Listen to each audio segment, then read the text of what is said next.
How's it going, folks? Welcome to another very fun at-home table read. Tonight, we're jumping into one of my favorite underappreciated hits from the last couple years, Werewolves Within.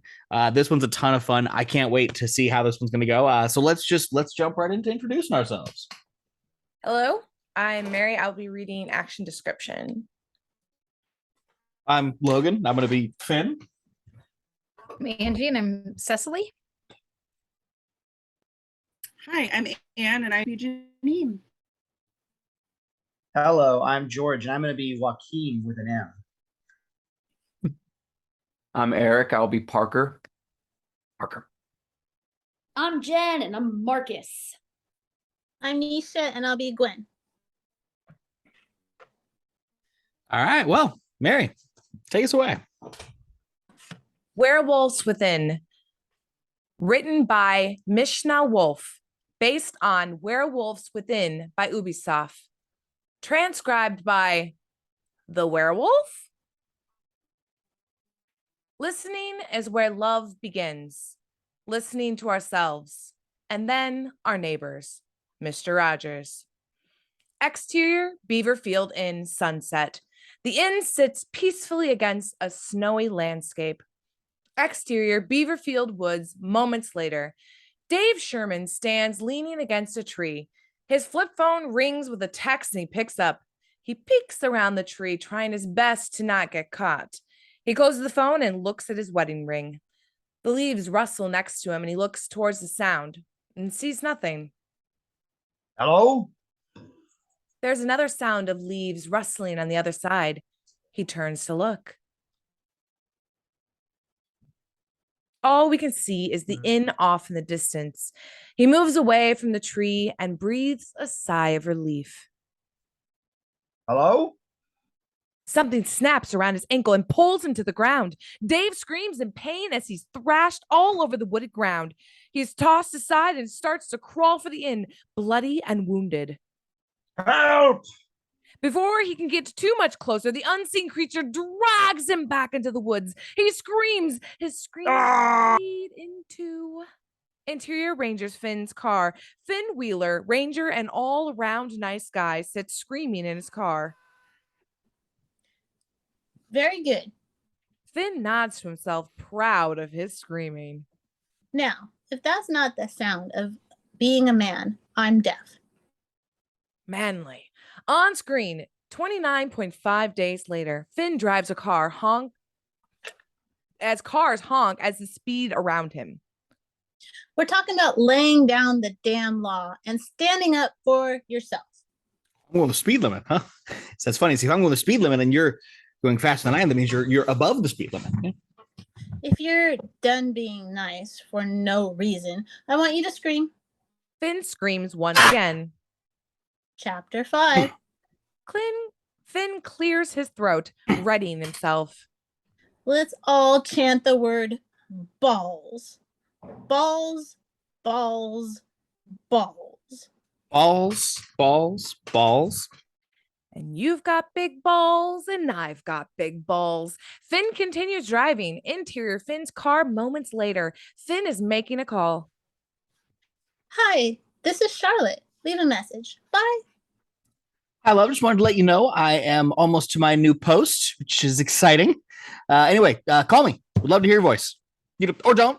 Yep. Don't have to if you don't want to. Actually, no.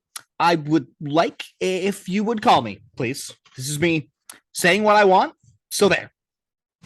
Finn hits a pothole and looks back apologetically. Okay. Well, it's Finn.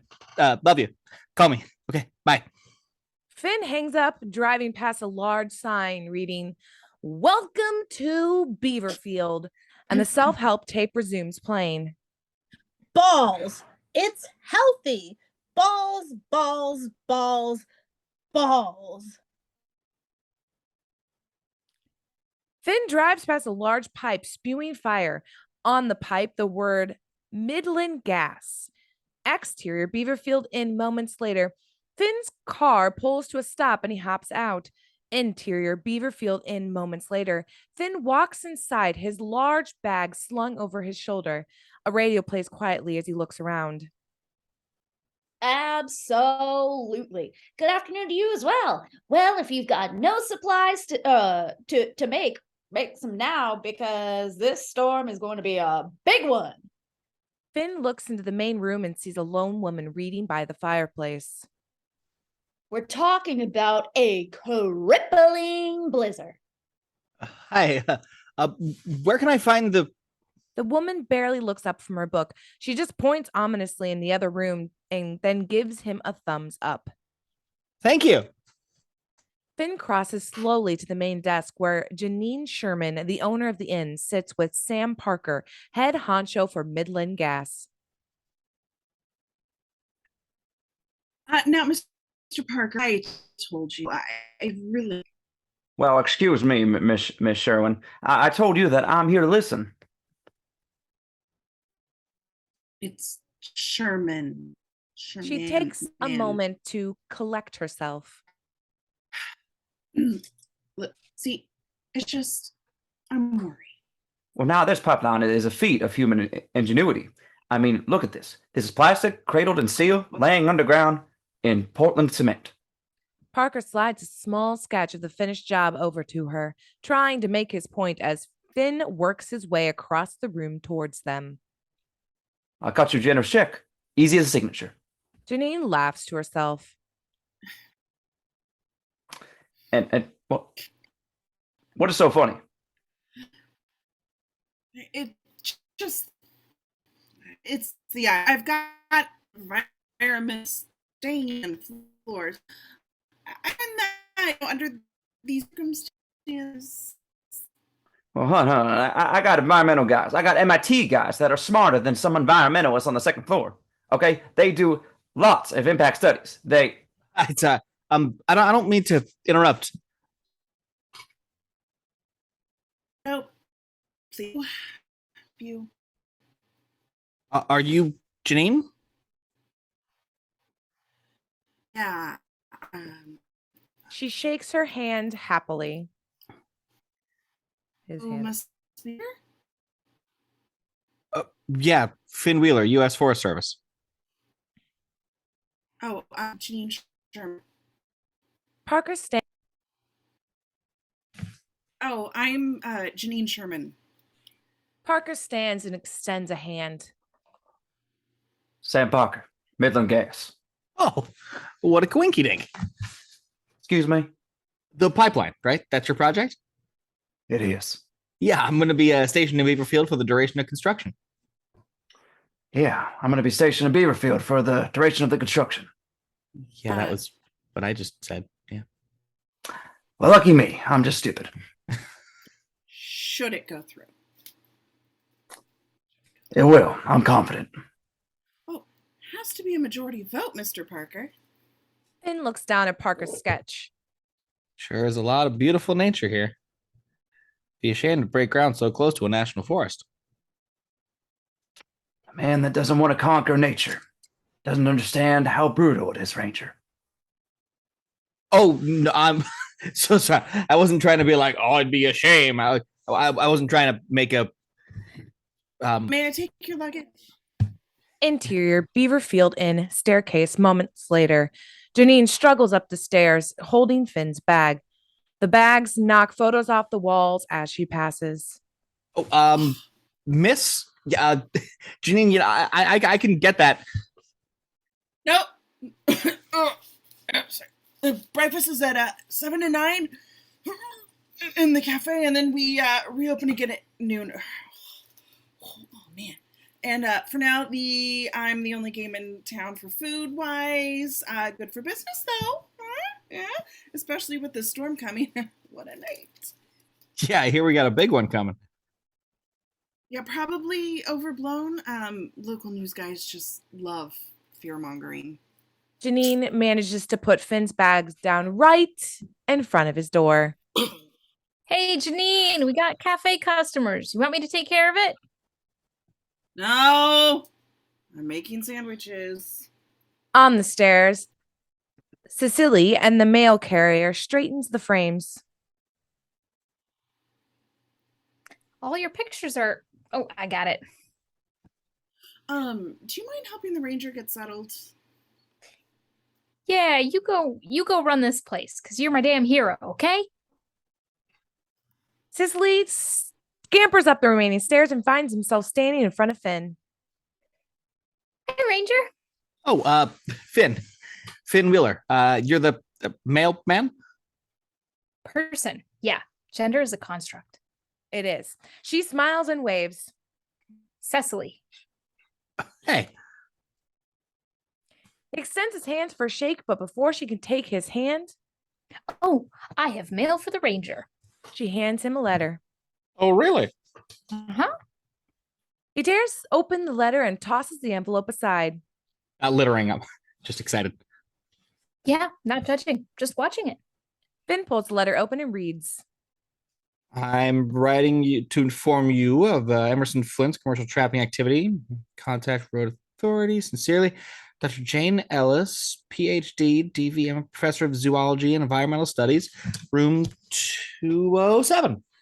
He looks up around the hall, seeing room 207 at the end. Well, ka-ching. I've got a case. Case. Yeah, I'm going to head over to this guy, Flint's place. Yep. Can I walk that? It's a bit of a schlep, yeah, but I could show you because I have delivery out that way. If that's okay. It's totally okay. Okay. Okay. Hey, go ahead and I'm just going to change. put on your ranger gear, warm your steed, or Okay. okay, bye. Exterior Beaverfield Inn minutes later. Finn walks down the stairs next to Cecily. He carries a large box and she's in tour mode, both bundled up against the cold and snow. So you live at the inn? I do. Yeah, it's pretty sweet, right? Yeah. I rented a room when I first transferred jobs, thinking that I'd eventually get a place in town. But I don't know, 2 days turned into 4 weeks, and Janine wouldn't let me leave. So I was like, oh, you want me to help you tidy some rooms in exchange for staying at your sweet ass ranch? Yes, please. Manch? Mansion. Oh, right. Yeah. Want some hot Beaverfield goss? Yeah. So Janine's husband met a woman at a bar and they ran off together. Janine hasn't been the same since. They look back at the inn as the curtain closes. They were clearly being watched by Janine. Dang. Yeah, word is they left for Belize. Ouch. Yeah, I hear Belize sucks this time of year. Unlike Beaverfield, real fucking sunshiny. Exterior Beaverfield Woods moment later. Finn and Cecily trudge through the snow. Should have packed our snowshoes. What? People do that? What, snowshoeing? Yeah. Sure. You know, fun fact, not only is it the oldest, but remains one of the most effective means of traversing the ice. And snow, of course, you know, because snowshoeing. A beat. Wow. Yeah, you're going to fit right in Beaverfield. Everyone here is a little questionable. You know, the weather, the people, everything. Exterior Beaverfield Town Square moments later. Finn and Cecily walk up to an open storefront where 2 men, Devon and Joaquim, are doing yoga.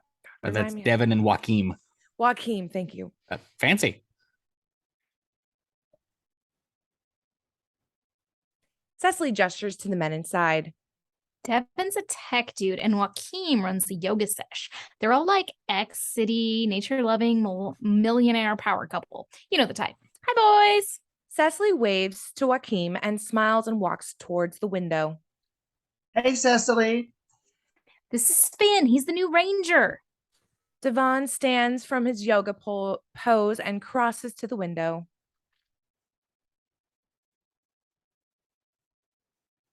You just put up mail on the marble table. Thank you. Devon closes the curtains on them. We're friends. Yo, Cecily. Finn and Cecily turn to see Gwen, the local auto mechanic, standing outside of her shop. Yo, Gwen. I know you got my starter and my fuel injector. I don't know. Not yet.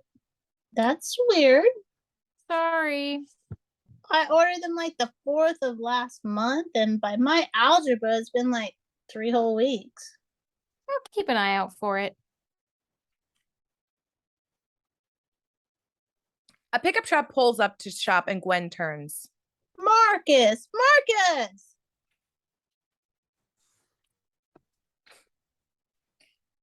Finn turns to leave, but Cecily grabs his arm. Wait, you're gonna want to see this. Marcus, looking like a perpetual fuck-up, falls out of his truck and scurries over to Gwen. Damn. Fuck, Marcus. Shit. What time is it? Sorry, babe, huh? Sorry, huh? Is not a time, Marcus. Are you high? Baby, no. Drinking and driving is for dummies, honey. Don't talk to me like they're strangers. Who is that? Hey, what's your name? I'm Ranger Finn Wheeler. What? He's a new ranger in town. Oh, that ranger thing. What'd he say? That's that. Y'all both police? I'm Cecily. We've talked many times. He turns to Finn. Welcome to Beaverfield. It's a freak show. Fascinating. Gwen is now chasing Marcus with a large wrench between her legs like a large dick. Suck my dick. She had too much soda. Finn and Cecily just stand and nod. Colorful couple. Yep, quite a show. Gwen steps towards them and grandly presents her wrench penis. Hey? My goodness gracious. Gwen turns and runs back towards Marcus. Proud of it. Yeah, they ran it for the big check from the pipeline. It's not funny. Baby, we're just renting here. How do you know all this? A big bag full of secrets. Cecily and Finn walk away. Wait, she's not actually insinuating that you read people's mail. No, I'm kidding. It's a felony.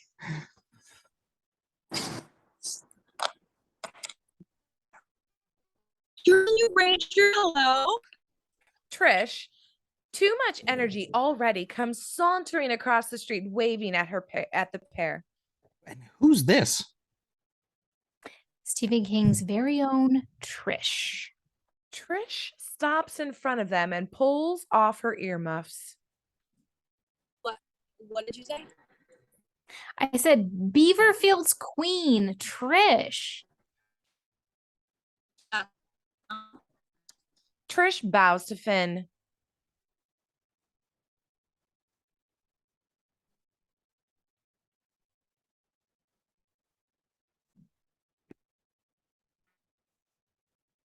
Trish?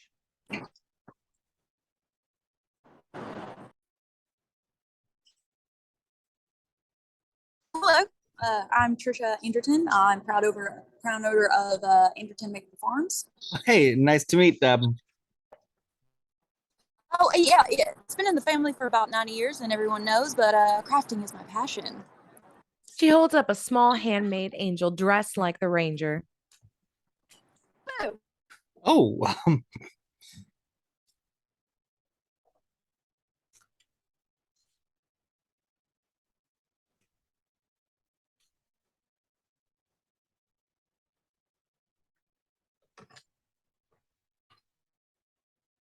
Who? oh, It's you? it's a little pale me. Has anyone made you a soap bottle angel before? You put it on your Christmas tree. Do you have a Christmas tree? Well, not currently. What do you celebrate Kwanzaa? Put it on your Kwanzaa tree. Did no such thing. I'm gonna open my own craft store as soon as that pipeline comes through. Just mark them words. Hello, hello, hello. Pete, Trisha's husband, an overall creep, comes up to them holding Trisha's dog, Chachi. Chachi. Trish and Pete rub noses together. 1, 2, 3.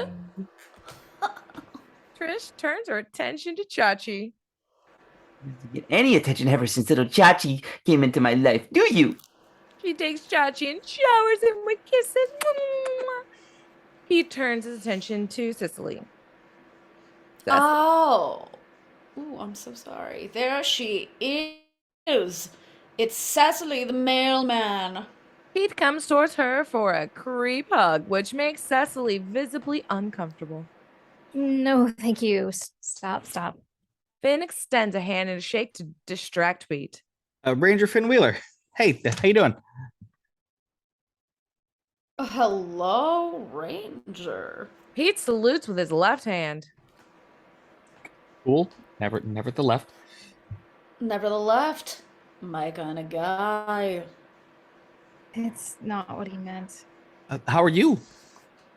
Chachi barks at Finn. Chachi, come! Oh, I've got something for you, Ranger. Pete reaches in his pocket and pulls out a small bottle of syrup. This is from our own private reserve.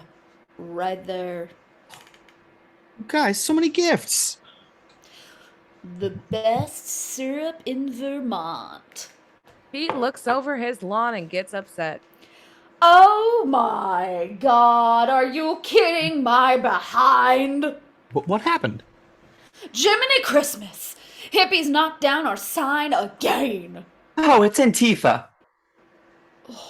Pete crosses to their lawn where there's a single Midland gas lawn sign with a large X painted through it. I mean, look at that. Great job, Picasso. You're going to put an X through it. You're not going to stop the pipeline. Did you have this problem in your last town? No.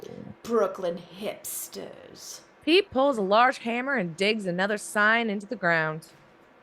Yeah, you could just give him a big old knock on the old craniums, right? Uh-oh. Arrest her, Ranger. She's the one. Lock her up. Lock her up, yeah, lock her up, lock her up. Trish walks back to her yard. She turns and makes Chachi wave. Goodbye, Chachi. There's a new sheriff in town. You're not really a sheriff. No, you're not. They seem cool, huh? He boned Gwen in their sugaring room. No. Yes. That aggressive mechanic lady? That's the one? That's a dish. They continue walking until they reach a large Midland gas fire pipe. Now, this thing, what exactly is this? Oh, this is Parker's phallic fire totem. She's not wrong. It looks like a giant flaming pipe with two gas tanks like balls. Ah. He's stuck because he needs a majority town vote to build it. Half want the pipeline cash and half want to save the trees or whatever. Anywho, I think the only holdouts are Janine and the boys. Do you need a hand with that? She points to the box in his hands. Oh, yes, please. Exterior Beaver Field Woods minutes later. Finn and Cecily walk down snow path. So you got a big family, small family, no family? It's just me and my sis. Oh. How about you? Oh, that's so lucky. No, there's 7 of us. I'm the youngest. My sister and I were born the same year. Irish twins, same grade even. So it was like, you want a toy? Take it from somebody else. They reach a fork in the road. Finn keeps walking up the path, but Cecily hangs back. Cecily. This is it, right? You coming with?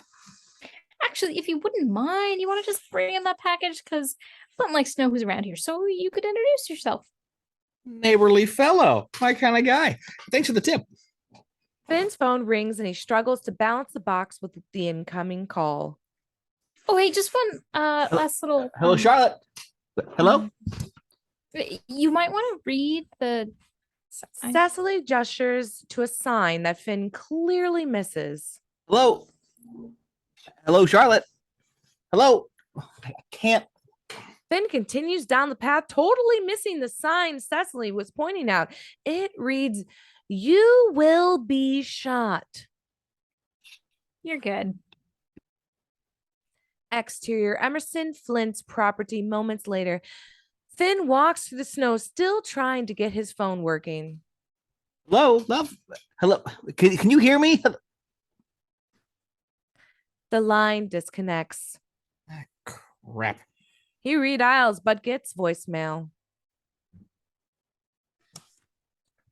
Hi, this is Charlotte. Leave a message. Bye.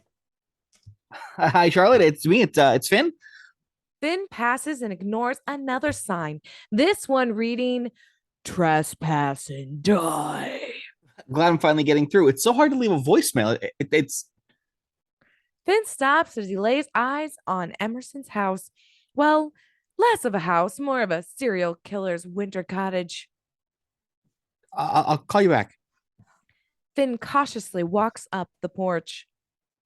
Mr. Flint? No response. Finn places a box on the porch railing, knocks on the front door. Mr. Flint? Still no answer. Finn cautiously looks down the porch. He sees a small tear in one of the curtains and slowly moves to pull it aside. He pulls back the curtain, revealing a stuffed wolf. He steps back, startled. Oh, oh man. He turns to see Emerson Flint, looking like a psychopath mountain man, all clad in furs. Oh. That's epic. Finn pulls his bear mace as Emerson approaches. Gun raised. Finn clearly realizes he's outgunned. You have 30 seconds to get the fuck off my property. I'm Ranger Wheeler. You're way the hell out of your jurisdiction, Ranger. I received a complaint from Dr. Ellis Regarding concerns of possible commercial trapping. You could tell Dr. Stalin I make my living legally on my own fucking land. It's called freedom. Wait, as long as you're not doing it in a U.S. forest. I don't recognize your job, your stupid uniform, or the government you work for. Well, you're down to 10 seconds. 9. Okay, yeah. 7. Finn scurries to get off the porch, Emerson watching him the whole time. You gonna keep counting? Emerson just stares. Finn keeps trying to be friendly. Let's package for you right there. 5, 4, 3. Exterior Beaverfield Woods moments later. Cecily adjusts her gloves as Finn comes racing down the path. He's armed. He's heavily armed. Thanks for handling my package. Do you know this? So he's not my kind of guy at all, which is the friendly kind, the neighborly kind, you know? Are you hungry? Maybe. I think. Yes. This requires active measures. Come on. Cecily gestures Finn to follow her. I tried to warn you, but I think you were on your phone. Well, it's on my phone. Yeah. Interior, the Axe Den, minutes later. Lights click on to illuminate a cute little hole in the wall restaurant with enough fun shit on the walls to make Applebee's blush. Finn and Cecily enter. I bring their packages in the winter, so I have full access to the Kitsch Kingdom. Whoa. Right? It's pretty great. Awesome. Cecily starts walking towards the bar, stripping off her big winter coat. Do you want to put on a song? Yeah, sure. On the jukebox? Yeah, and I'll see if there's something I can heat up. Okay. Finn looks through the contents of the jukebox. A lot of 90s. Huh? I said it's a lot of. I'm just gonna put something on. I love the 90s. He clicks a button and I Saw a Sign by Ace of Base begins playing, joined by the swirling glow of disco lights. Why do I bother when you're no one for me? Yes. Cecily comes dancing out of the back, holding 2 drinks in her hand. Finn turns to see her and can't help but smile. I love this song. Cecily is dancing towards him like a giant dork. This is a meet cute if I've ever seen one. Isn't up enough? I saw a sign and it opened up my eyes. All the same, life is man without understanding. I saw a sign and it opened up my eyes. All the same. Interior, the Axe Den, moments later. Finn and Cecily sit and she hands him a drink. So, what brings you to Beaverfield? Hardball right from the top. Another bowl. Finn tries to find the right words. I had an incident at work. Ooh, did you just touch someone? No. Because time's up, you too. Yes, but I didn't touch anyone. Do you want to show me on the soap bottle, Angel? Not about touching. I'm sorry, yes, go ahead. Some guys I know convinced me to fish Grout Pond without a permit, and then they posted it to social media. I mean, can you believe it? Dummies. So transfer was a way for me to keep my job. Charlotte thought, Charlotte? yeah, Charlotte, my girlfriend. She thinks that this situation could be good for our relationship. How's that? Well, she thinks that I'm too available. Right, because women like men who aren't there. I figure I won't need a whole year, and maybe, assuming nobody better comes along. Finn tries to open his drink, but it fizzes and sprays everywhere. Cecily eyes him. Your first kombucha. Finn puts the wet drink down and resumes his story. Assuming that nobody better comes along. You will get back together, or Well, technically, we're not broken up. Cecily starts counting the facts on her fingers. but you're not living together. No, You're not seeing each other. not currently. You're not talking. Just texting. And you're keeping your options open. Cecily counting on her hand is the shocker, indicating just how fucked Finn clearly is. Because Charlotte thinks that, oh my God, I am broken up, aren't I? I think so. Want to do something violent? Yes. Interior the axe den moments later. But the iron is he didn't see the sign. An axe slams into a target having been thrown by Finn, but bounces off. Ah, Wow. I think it's like an English axe, just weighted differently. They use the metric system. Cecily grabs an axe off the rack. Yeah, I think that's what it is. Cecily lets the axe fly and it embeds itself deep into the target. Oh, mwah, mwah, mwah. Oh, that was beautiful. Being hustled. You are. I'm a shark, and this is a long con. Clearly. All right. Finn moves back to the rack. Welcome to your worst nightmare. Right. I am Ranger Wheeler. He steps back up to the throwing line. Hold on.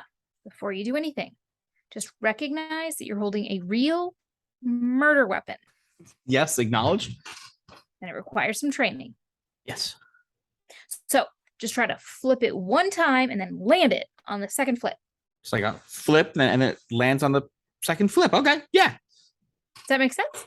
Yeah. Got this. Finn nods. Okay, you got this.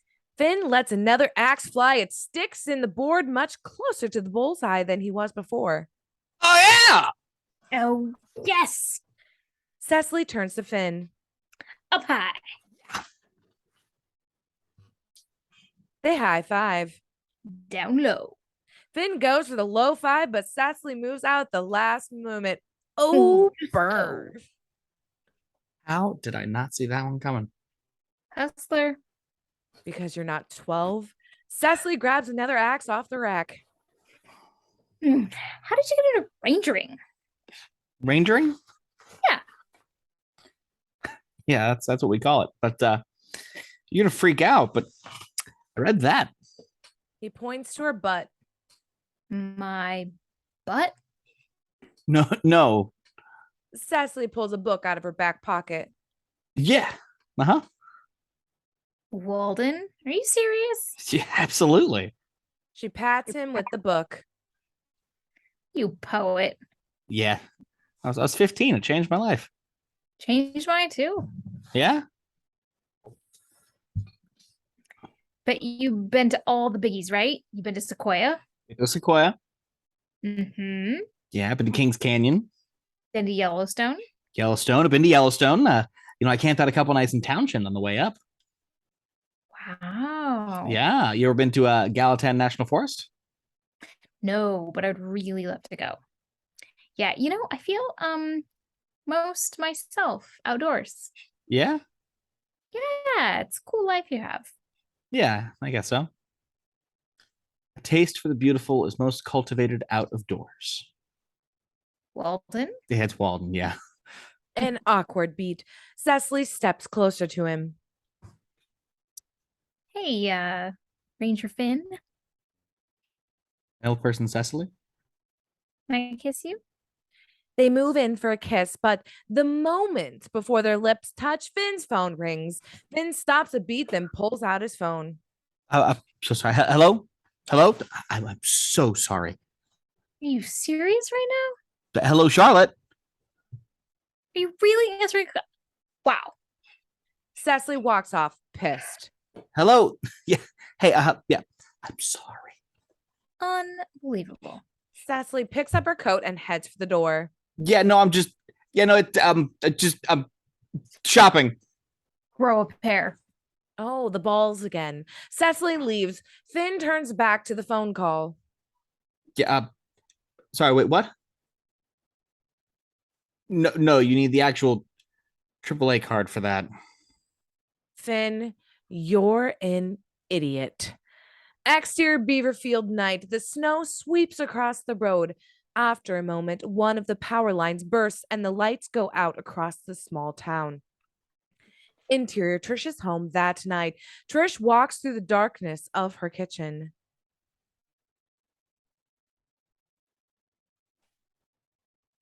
Let's go outside and do our business. She attaches a little harness to Chachi. Yes, that's my Chachi. Yes, you're my good boy. She yawns and puts Chachi down. Boo potty, please. Chachi trots out the doggy door. Trish pulls out a cigarette and lights up. Unnoticed by Trish, Chachi's leash is bobbing along with the dog's movement. Trish hears a commotion outside and starts to retract Chachi's leash. Chachi? Come on, boy. Chachi, what in the heck? The cord comes skittering through the door and Trish lifts it to have a look. The end of the cable is frayed and torn. Trish notices traces of blood on the cable and hears a heavy footstep outside. She grabs a flashlight and aims it at the closed door. The bulb blips out. Okay, come on! She hits the flashlight and it comes back on. She opens the curtain to the back door and screams. Interior Beaverfield Inn in Finn's room the next morning. Finn wakes up to the sound of Trish still screaming downstairs. He sits up, notices the power is still out, and rushes towards the screaming. Interior Beaverfield Inn. Moments later, Finn comes running down the stairs. Mrs. Anderton?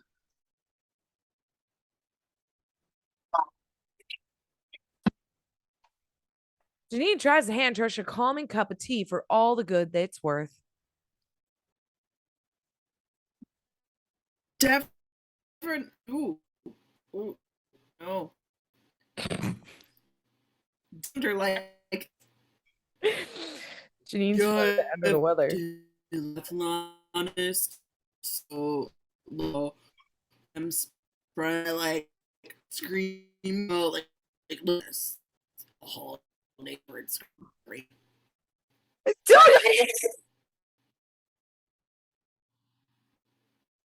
Yeah, I go get a song. Devon walks off to find food.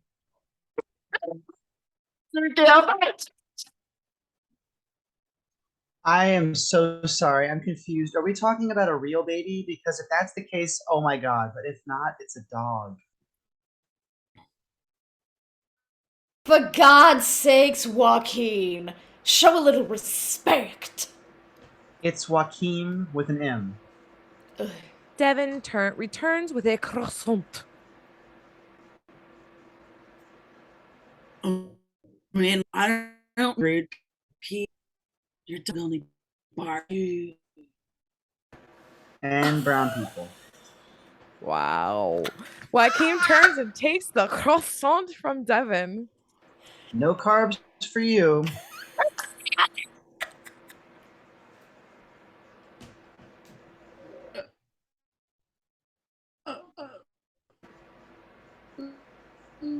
Trish. Was that Trish? There's something out there. Parker sits in the other room, adding a little Irish to his coffee. It's probably a coyote. He adds a lot of Irish to his coffee. Or a possum hunt. Those are scary, huh?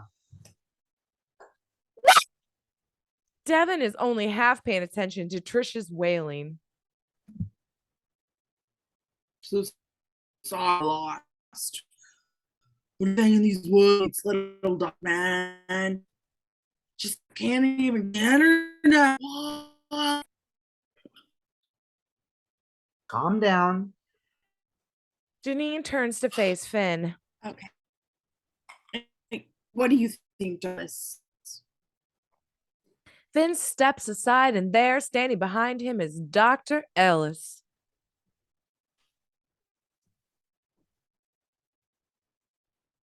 Oh, hi. It's a little too early to tell Mrs. Sherman, mainly because I literally don't know what's going on. Hi, everyone. I'm Dr. Ellis. I'm Jane. I'm here to stop the pipeline. A prominent evangelist who's here with us. Oh, Dr. Ellis, I got your The door opens, and in walks Cecily.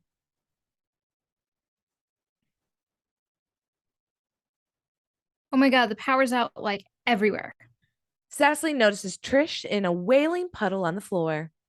Oh no. Pete reaches out his arms and walks towards Cecily, ready for a hug. Pete, you need to speak up.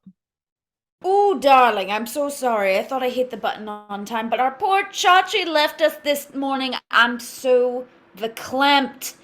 Come here. Oh. Cecily ducks under his hug and glares at Pete before turning her attention back to Trish. Sorry, Trish. I'm sorry too.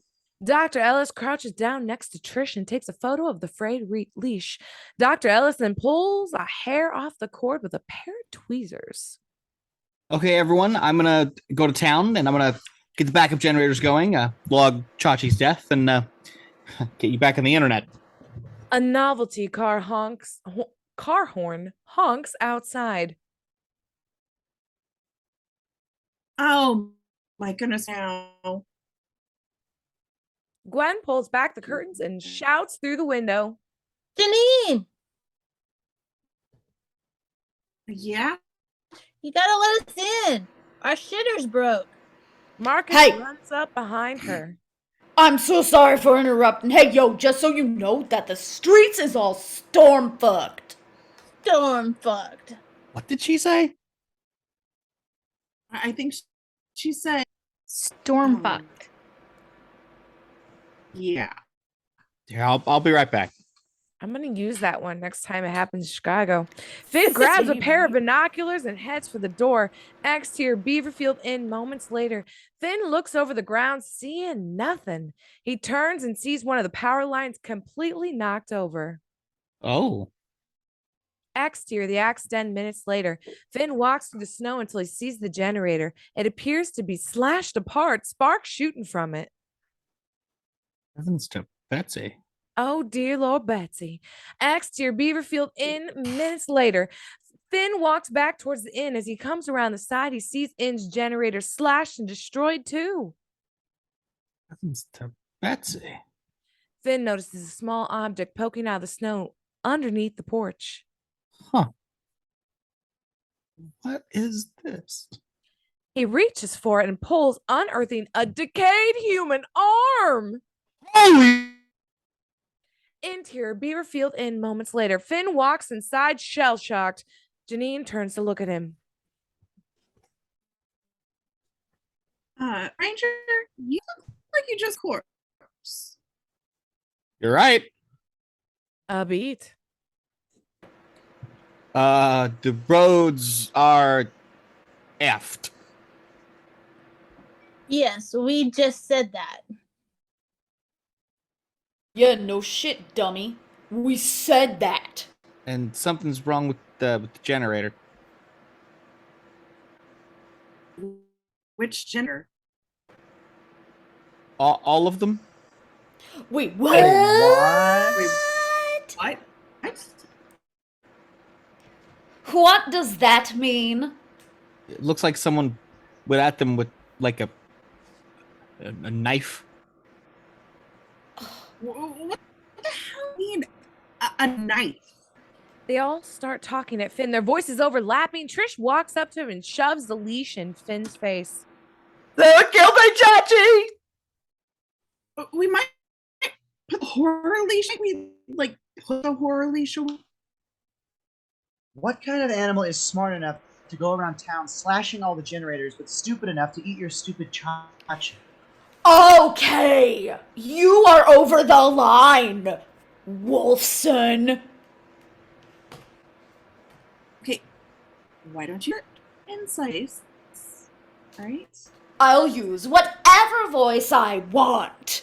Joaquim buries himself in Devon's oversized hug. Well, perhaps maybe I will use my outside voice. Janine tries to get everyone back on track. Okay, well, if power grid is, it's going to take at least a week for the power back up. A week. A week. Also, there's a dead body under your porch. Dun, dun, dun. Exterior, Beaverfield Inn. Moments later, they all stand around the decayed corpse, a blue tarp covering it. Janine sobs as she holds the tarp. I didn't want to leave him so I left him on the table. That makes sense. Janine pulls back the tarp with a wail. Everyone gasps at the decayed body. Janine looks back at the corpse and screams even harder. Cecily tries to calm Janine. Oh, shit. That's your husband, ain't it? Didn't get to Belize after all, huh, Derek? Parker pulls back the tarp to get a better look. Ugh.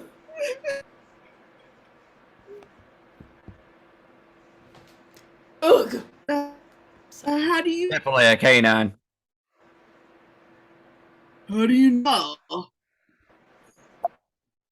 Probably a wolf, yo. What are you, like a wolf detective now, Marcus? I don't think so. Dr. Ellis pops up right the fuck out of nowhere to take some pictures. He's right. The leg muscles have been severed. That's how canines immobilize their prey. Accurate assessment for a gas man. Parker pulls out his flask. Well, I used to be a little brown bear hunting in Siberia. Beautiful animal. Yo, lady, you a wolf detective, though? Really good, Marcus. Close. No, she studies animals. Parker offers Dr. Oh, Ellis a shit. drink, but she pushes the flask away. No thanks. Tattletale, suit yourself.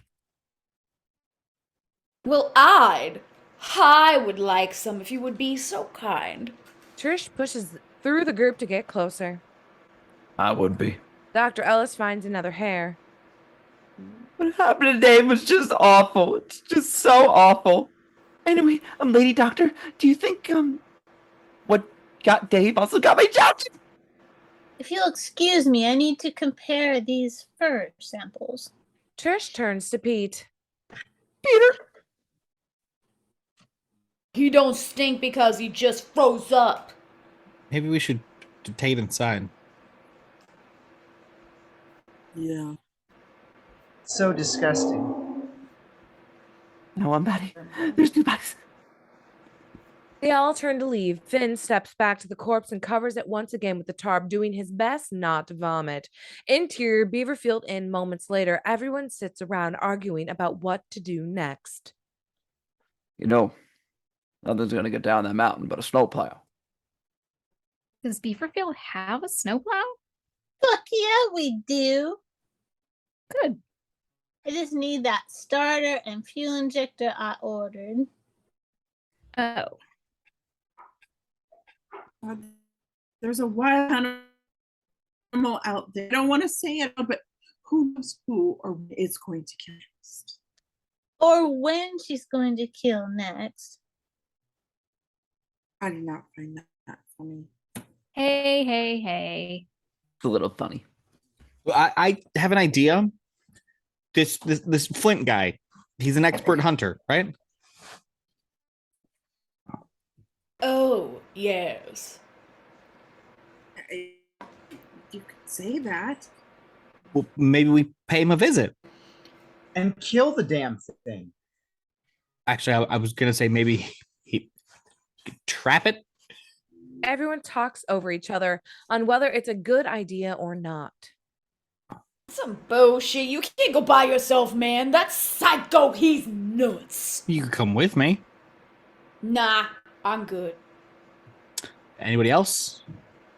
We're trying to have a baby. My husband dead. Chachi also. Chachi, poor one. Cecily? Cecily looks up, realizing she's the only one without an excuse. You can probably only eat one of us at a time. Exterior, Beaverfield Woods. Minutes later, Finn and Cecily trudge through the snow towards Emerson's property. Cecily is walking faster than Finn, not wanting to talk about last night. Now, if we had some snowshoes, we'd be killing this walk right about now. We get it. You love snowshoes. A beat. Yeah. Thanks for coming with me. It's really, really cool of you. Cool? Is it cool of me like a friend way of cool me? Or is it just cool of me and like a girl you almost make out with, but then don't because your ex-girlfriend calls cool of me way? Look, last night. No, Finn, it's fine. You're not over your ex. Let's not make a thing out of it.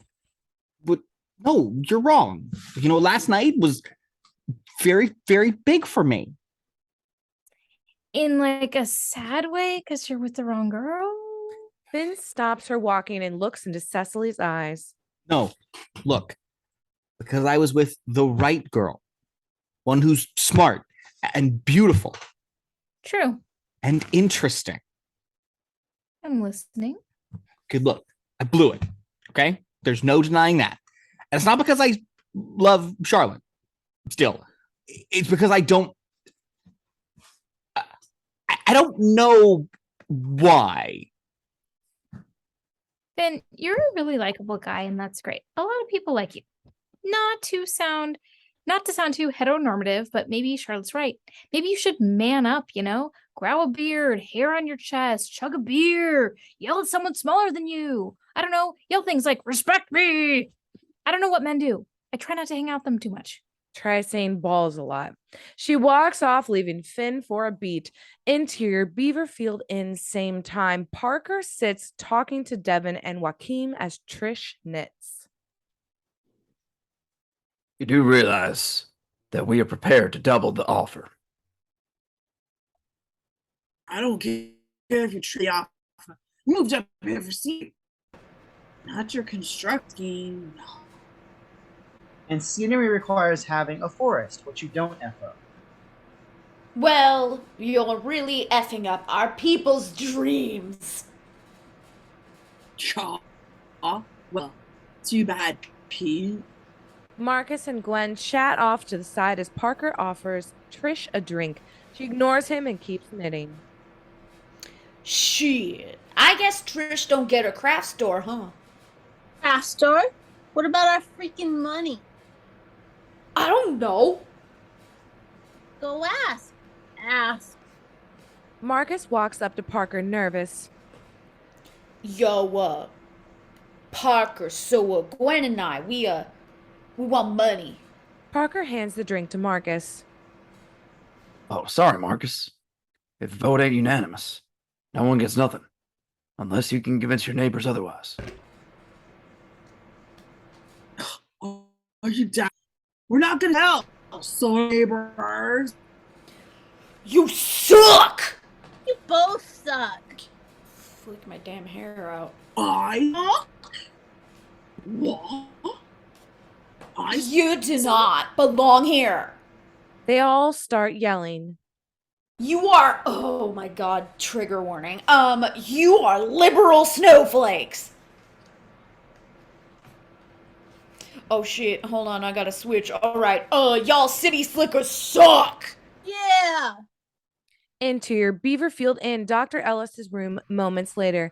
Dr. Ellis sits at her desk, hard at work analyzing the samples she's collected. There's a small knock on the door. Yeah. Janine opens the door with a mug in her hand. You got everything you need, Doctor?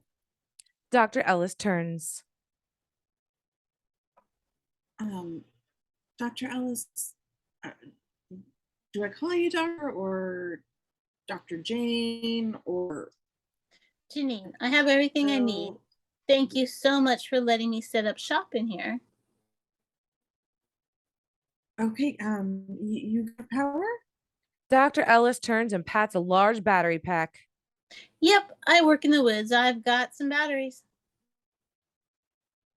Okay, okay. Oh, Janine stands there awkward for a moment, lost in thought. Janine? Dr. Ellis scooches her chair over to Janine. I'm going to find out what killed your dear husband. I have excellent samples, and I'm going to get answers for you.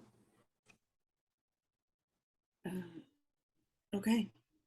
Janine goes in for a hug, but Dr. Ellis moves away before she can. Janine awkwardly leaves the room as Dr. Ellis gets back to work. Dr. Ellis looks suspiciously over her shoulder as Janine closes the door. Dr. Ellis starts up her centrifuge and goes back to work. Exterior, Emerson Flint's property, same time. Flynn and Cecily walk up to the front door. Do you want me to knock or? No, I got it. They stand there for another beat, not doing anything. Are you scared? No, I can hear your tummy. I'm not. Are you? No, I'm punk. Okay. They turn back to the door, a beat. Wait, you're in a punk band? I was actually in high school. Yeah, we were called Megalodons because our lead singer's name was Meg. That's so cool. I know. I played. The door opens and there stands Emerson Flint, wiping blood off a large hunting knife. He eyes the two trespassers. Either of you care to illuminate what the hell happened to my generator? Interior Emerson Flint's property moments later. Emerson sits on the couch staring intently at Finn and Cecily. So, in conclusion, what we're asking is that you track this thing down and kill it. They say nothing and Emerson laughs. It's an uncomfortable kind of laugh. After a beat. No. Cecily rises from her chair, ready to leave. Okay, thank you for your time. You've made yourself perfectly clear. We're gonna just get out of your beard. Finn leans forward, not giving up yet. Mr. Flint, I understand that you're proud of being tucked away in the outskirts of this town, but you're still a part of this town. This thing is killing people in the place where you live, and the people in this town, everybody's going, how the heck are we going to get rid of this monster? And you know what? Everybody, every single one of them, they all voted for you. Was really led by you. Cecily is petting a stuffed wolf in the corner. Don't touch that, please. She lifts her hands off it, raises her hands in innocence. Oh, God. Mr. Flint, Emerson Flint. People are afraid. And, no matter what their differences are, people deserve to feel safe. I guess what we're asking is that you be a good neighbor, like Mr. Rogers. Hey, I love him. Yeah. Mr. Rogers, huh? Yeah. A long beat. Who's that? Interior Beaverfield Inn, same time. Trish is still knitting by the bar. She eyes Janine coming down the stairs.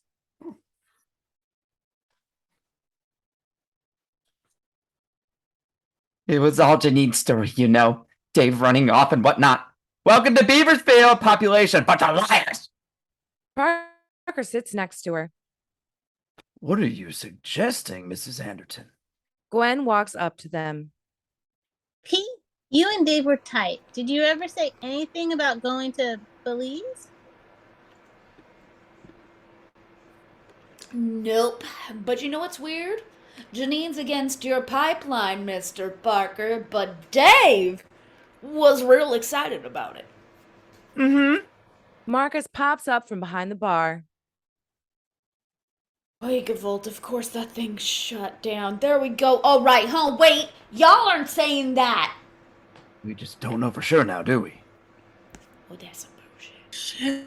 Shit. You know what I came to my head? Language. Tell me. Come on. All the generators are just being mangled by some animal. Fuck off. Language. Somebody did this and legitimately maladjusted somebody. Good word choice. I don't know. Dr. Ellis did say it was an animal. I mean, there were all those hairs. Marcus pops up next to them. Well, we definitely have some unknown knowns and some known unknowns. Marcus back away, leaving everyone more confused than when he first spoke. What's known is that animals don't sabotage generators, but guess what's covered in air totally can? A werewolf! Marcus gasps, shocked at his own realization. No, I'm kidding. I wasn't gonna say that. I was gonna say Emerson Flint. Interior, Emerson Flint's property, same time. Emerson still sits with Finn and Cecily. It's a beautiful day in the neighborhood. King Friday, plays with puppets. You know, what is it? What the land of make believe? Emerson stands and leaves the room. I don't think so. Cecily's eyes are locked on something on Emerson's mantle. Mr. Flint, look, I'm convinced this thing is going to kill again. And Finn? He turns and looks at the mantle. His eyes see what Cecily was staring at. A small, bloodied dog collar. Chachi. oh my God. Emerson is busying himself in the other room. I know. I'm not your man. Finn turns quickly to face Emerson, trying and failing to play it cool. Understood. We're just gonna head back to the inn, save some lives. Make soup. Mm-hmm. Emerson watches them leave, their nerves building. I'd die for one of Janine's sandwiches. I don't want to die. I don't want to die either. That would be terrible. Good night. They nervously struggle with the door. Oh gosh. The door doesn't budge. We just have to push. Is it jammed? You want to leave? It's fine. Cecily and Finn are struggling furiously with the door, the terror building as Emerson steps closer and closer. I'm going in both directions. You go ahead, please. No, spare me. Please, no! Oh, please! They cower in fear as Emerson reaches them and calmly reaches up and unlocks the door. Finn and Cecily try to regain their composure, but it's long gone. Please don't bother with the lock.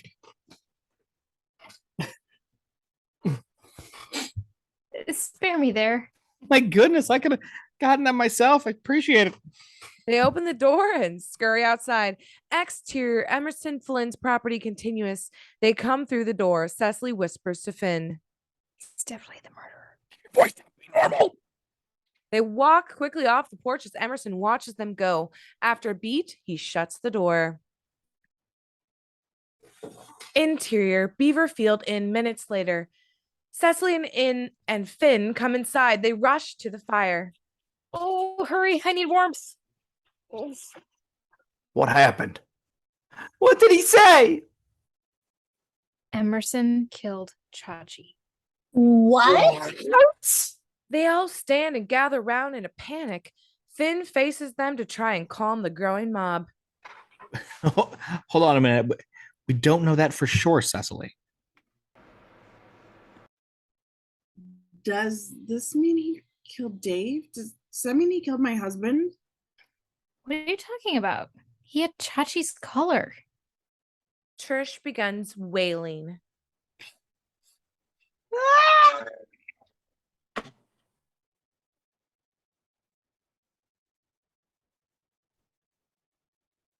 Pete? I definitely forgot my line. I am so sorry, my darlings. Oop, and I'm still Marcus. Holy crap. I can get my shit together. She does this a lot. That's my child. Pete struggles to calm his wife. Okay. Shush. It's all right. Hold on. Get here! Trish pulls frantically at Pete as he looks at the rest of the people around him. She's just happy to have some closure. Now we finally got it. It's Emerson. Pete brushes past and hits a bell on the wall as he passes. Chachi. Oh, he just got his wings too. Oh, he's going to wipe off my camera with his corpse. Yes? Oh. Chachi's got his wings. Dave too. I forgot that part of my line. Sorry, Trish. Pete walks behind the bar. Hey, Janine, what do you say we open up a nice bottle of wine, huh?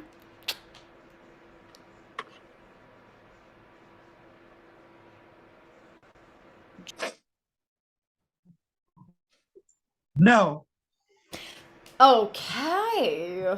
Trish wails again. Oh, okay. Pete has already opened a bottle and walks over to Trish. Well, maybe not that one, Pete. You want some, Gwen? You're not one to turn away a spicy rat. Pete spanks Gwen as he walks by and she angrily turns on him. Why are you fucking touching my ass?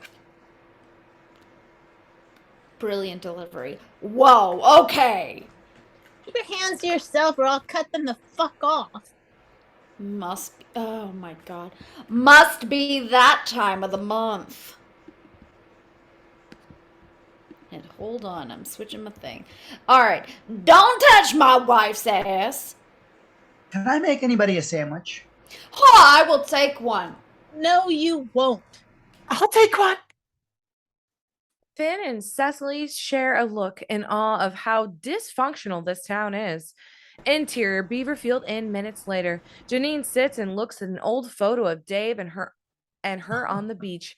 She sobs openly. A hand reaches up behind her and creepily grabs her shoulder. Janine jumps and screams as Dr. Ellis walks out from behind a curtain, the owner of the hand. Oh my god, that was an absolutely horrible sound you made. Dr. Ellis, are you okay? Did you find the answers now? That was fast. Quick cut to interior Beaverfield Inn, Dr. Ellis's room minutes ago. Dr. Ellis is hard at work doing science. I compared the DNA samples. The hairs from both Dave's body and Chachi's little outfit are a match. Interior Beaverfield Inn, present. Everything about this predator is unorthodox. Interior Beaverfield Inn, upper hallway, same time. Gwen walks the halls. She stops in an intersection of hallways. It's not human. It's canine. But there are no matches in the database. I'm going to keep running tests, but for now, what I can tell you is I don't know what this thing is. Interior Beaverfield Inn, Dr. Ellis's room minutes ago. Dr. Ellis is looking at the hairs under a microscope. Interior Beaverfield Inn, upper hallway, same time. Gwen notices a painting at the end of the hall. Examining the body, it appears it feeds like a dog or a wolf, meaning... Interior Beaverfield Inn, same time. Dr. Ellis stands with Janine. Meaning what? I want to know. Meaning Dave was probably eaten alive? Janine wails harder. Oh, Interior no. Beerfield Inn, upper hallway, same time. Gwen draws closer to the painting. In it, she can see a wolf devouring a baby. That's fucking rad. Okay. Interior Beaverfield Inn, night. Finn and the rest of the town sit around the fireplace. Okay, everyone. Hey, everyone. Hey, can I have your attention, please? Find out own way home. They all turn to look at Finn. Between the power outages and the storm, the whole Emerson thing, I think we can all agree that it's unsafe outside and there's safety in numbers. So maybe we should stay here tonight. Everyone agrees.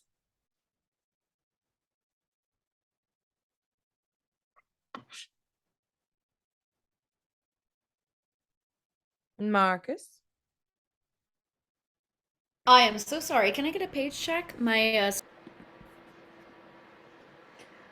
I'm with you. Yeah, I don't want to go out and get 8. Same. Same.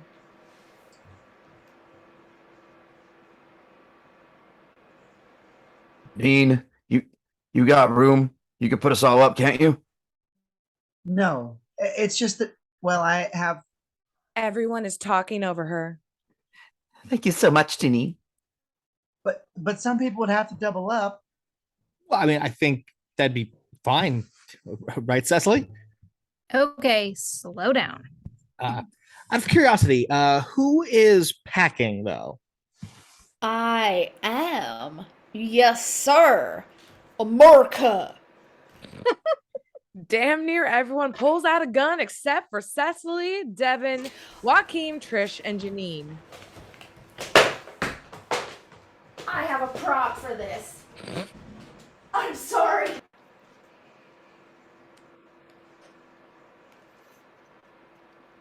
Marcus. Oh god, I have to switch still anyway.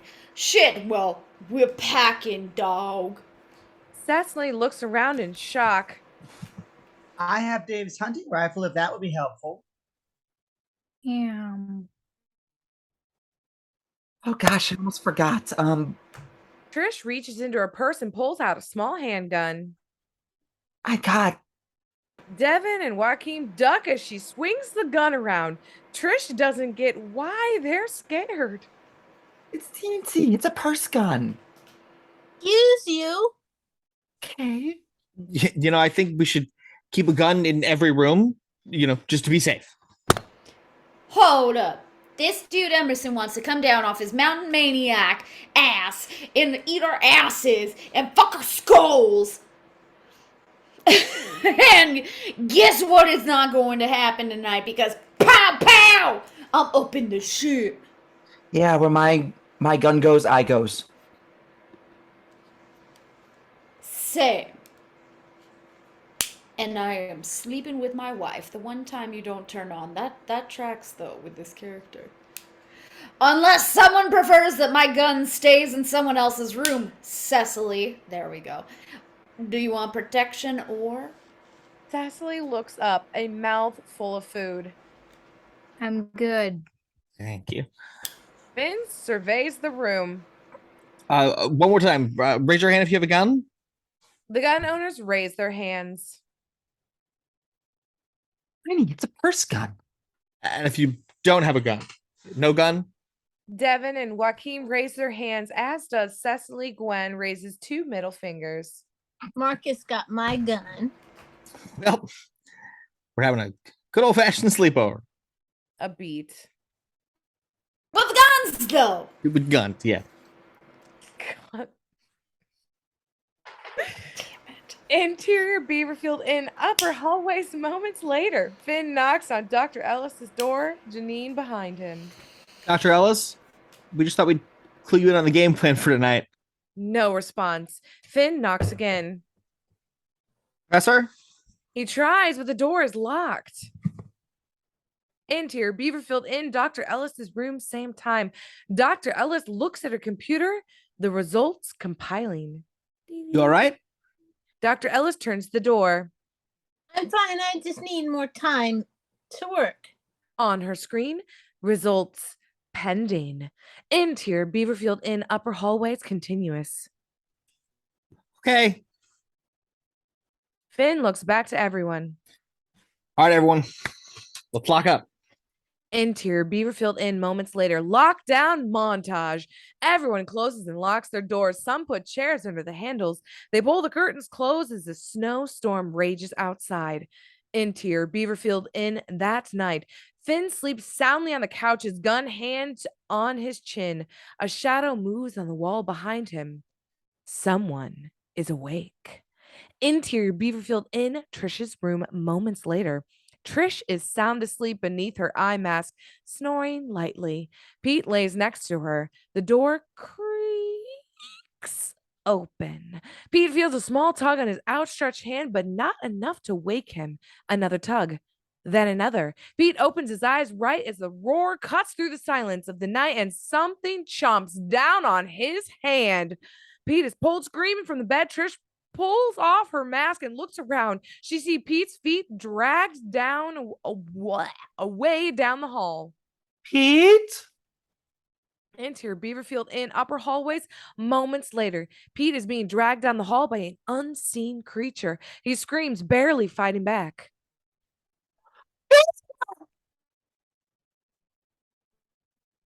Get off of me! He Oh, screams pull my and damn gunshot rings out. Blood hits Pete's face. Someone is shooting at the creature round after round. Pete scampers back, missing several fingers. Gwen unloads all 8 rounds of her pistol. Joaquim comes out of his room holding a lantern, takes one look at Gwen, screams, and runs back into his room. Pete looks down at his severed finger and screams. Finn runs out with his gun drawn, but the creature is nowhere in sight. He lowers Gwen's gun.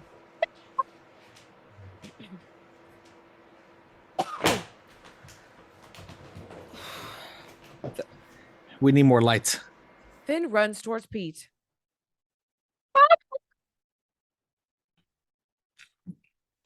Could somebody please look for my hand? And, well, you know what? Not changing the filter. Hell yeah, I got you, bro. Trish runs over to Gwen, accusatory. You shot my husband!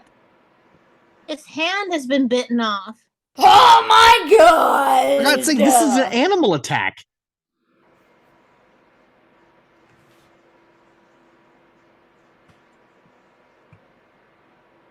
Cecily? No, I think he was shot too. Pete looks down at his shoulder and sees a small bullet wound. Oh. Wow. Would you look at that? Pete passes out. Okay, Peter. He's just in shock. I stopped the bleeding. He should be okay. Dr. Ellis stands in the hallway looking over the chaos.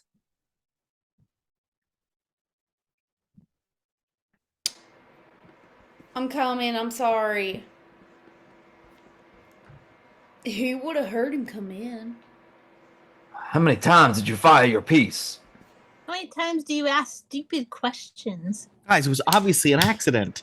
Dr. Ellis kneels before Pete. Accident or not, we're obviously not safe. We need help. Dr. Ellis takes a photo of Pete. Pete groans. Is he here? Dr. Ellis picks another long hair off Pete. Pete looking at it with shaking hands. He didn't just disappear. Dr. Ellis stands. Parker hands her his flask. She takes it. Dr. Ellis? Dr. Ellis turns and leaves without saying a word. Dr. Ellis, are you okay? Gwen, what was it? What did you see? Didn't get a good look. He was fast. Interior Beaverfield Inn, Dr. Ellis's room moments later. Dr. Ellis enters her room and closes the door. She looks at the hair in her tweezers, tucks it into her pocket, then takes a big swig off the flask. She looks down at her hand and notices some of Pete's blood. She cautiously locks the door behind her.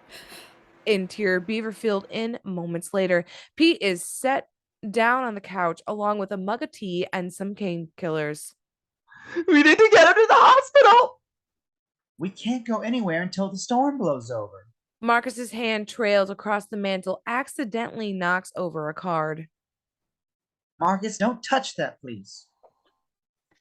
I didn't. I wasn't. I feel like I'm in one of those dinner theater murder things, and I'm having a horrible time and I can't go home. Devon rests his hand on Joaquim's shoulder. I don't get it. All right, babe. It's a nightmare. Trish stands. Pete groggily lifts his bloody stump. I mean, what could have gotten in here? And how did it get in here? How did it get out? Who says it got out? Interior Beaverfield in Dr. Ellis's room. Dr. Ellis paces back and forth in front of her computer as it compiles its results. After a beat, it finishes. Dr. Ellis looks at the screen intently. Inconclusive. She shakes her head. It's not possible. The computer starts cycling through her photos of various bodies. Okay. She opens her bag and pulls out a gun. It's not possible. It's not possible. It's not possible. She looks out the window at the snow. Did you find the answers now? That was fast. Dr. Ellis's eyes, the tarp covering Janine's husband.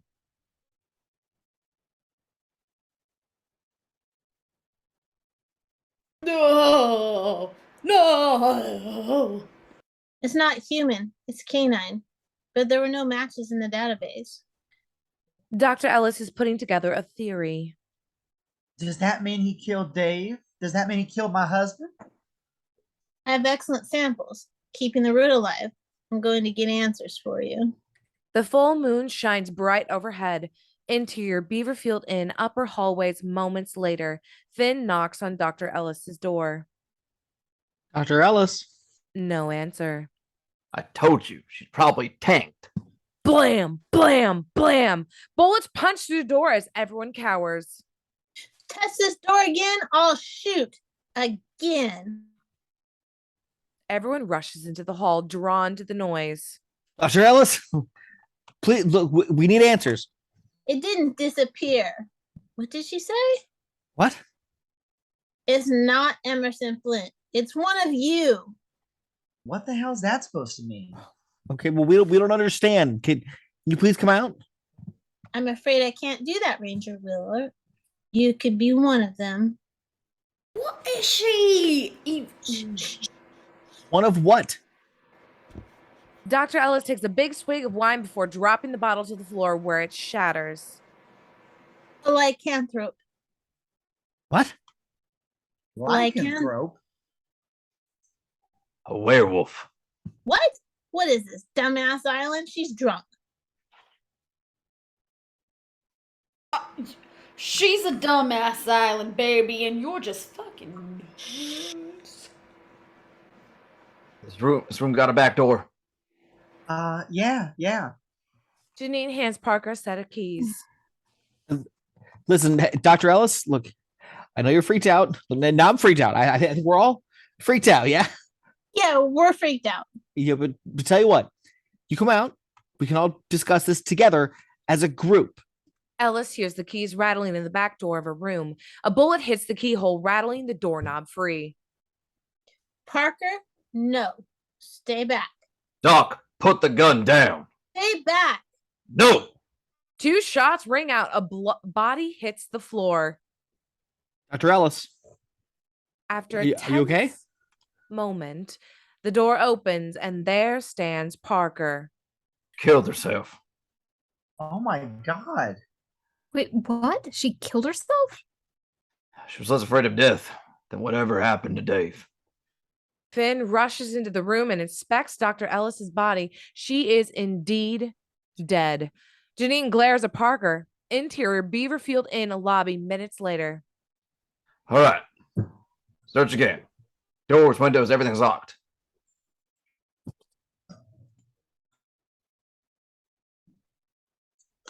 Nobody in here but us, but for better or for worse, y'all. And remember, nobody's calling the cops. Joaquim steps up holding Dr. Ellis's notebook in his hands. Everyone shut your stupid whore mouths and listen to this. Complete set of humanoid DNA overlaps with a complete set of canine DNA. Blah, blah, blah. Boring, boring, boring. Oh, not sure if this is another species or evolution. Joaquim looks at his crowd like it's so obvious. Well, it's not one of those things. Hey, though, my real dead dad did tell me an old folklore about the settlers that used to run the werewolves out in the woods. Okay, why are we even talking about werewolves? Cecily looks on in stunned awe. Werewolves?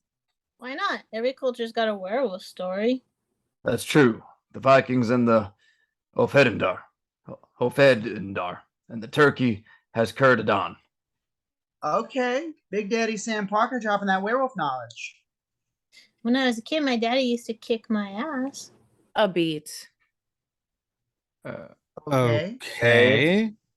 He also used to tell me about the Wendigo. He said he was coming to get me if I was acting like a little shit.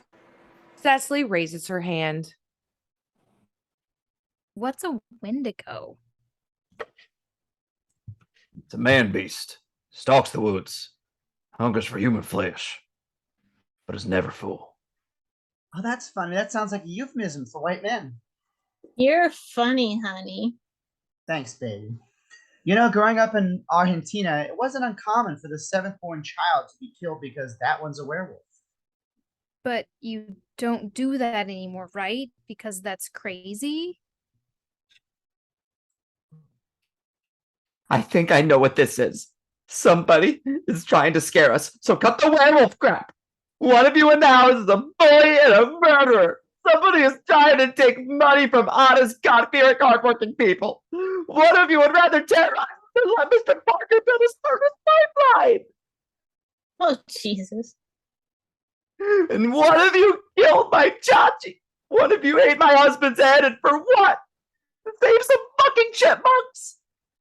Trish, they tried to frack up here and they logged. Oh, Janine, shove it! It's no different than fracking. You need to listen to her. You don't know what the hell you're talking about. You can't just buy people, Mr. Parker. Okay, we can't say that. Okay, baby, we have money, honey, okay? Who are we to tell these people they can't take a check?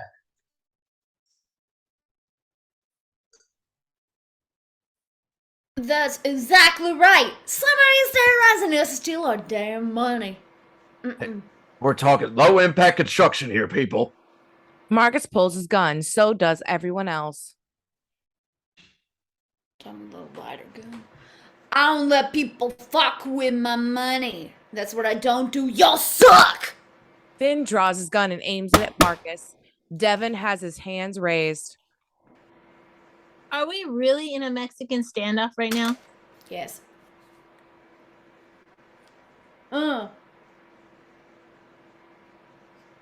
Joaquim. I'm sorry. I said Baby, that don't say wrong. Mexican. Just stand off. So who's the bully? Finn raises his hands, de-escalating. Okay. Hey, everyone, please. We got a suicide on our hands. You got little hands, bitch. And my husband is dead. I don't have little hands. Stop saying hands. Shoot, I need it. He's missing a hand. I'm missing a hand? And my husband is dead. Also, Chachi! Hey, look. I know tensions are high, clearly, but we can all agree to lock our guns away until we can figure this out. Even you, Ranger? Yeah. Yes. Even me. Even though that defies all protocol, sure. You know, when werewolves are within the house.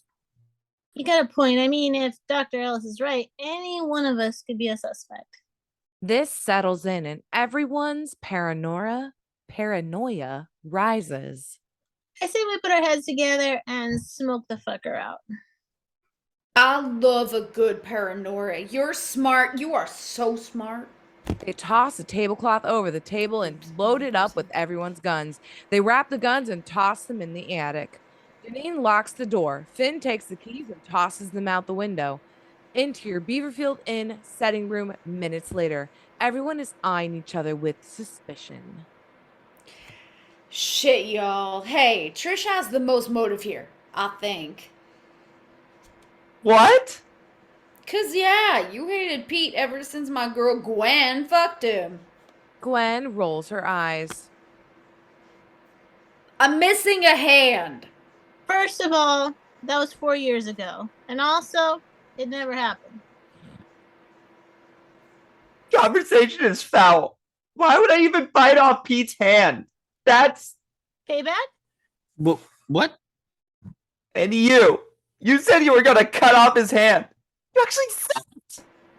Why don't you just admit it?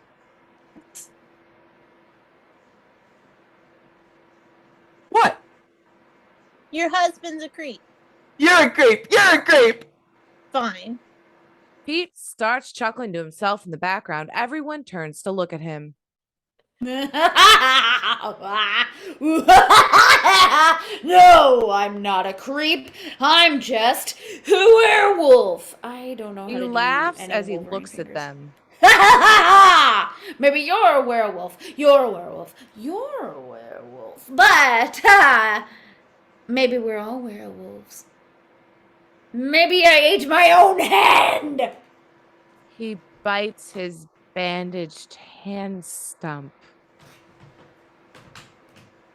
Ow! You didn't eat your own hand, hun. Oh, okay. Yeah, look, maybe we're just a little on edge. Frankly, I'm a bit on edge about Mrs. Sherwood. Yeah. Oh my goodness, it's Sherman. Yeah, well, Mrs. Sherman was in favor of this pipeline coming through this stinky old inn now. It wasn't he, Mister? Oh, that's right. It's not stinky. Your husband wanted to sell, and your story about him is suspect. That's right. That's right. That's right. Don't go easy on her, Mr. Parker, because you forget that we found her dang husband's body underneath our dang house. Right. If I could just say one thing. You know, I'm sitting here and quite honestly, I'm just gobsmacked Oh, you're gobsmacked. by all the accusations that are flying around this room. You know, I didn't kill my damn husband, and I'm not a damn lycanthrope or whatever. Lycanthrope. Well, whatever. I am not one of those. I'm not a cockamamie wolf. I didn't kill my husband. Dave said he left me because I let myself go. She starts sobbing. That's crazy. You look so good. You have clothes. I'm so sorry.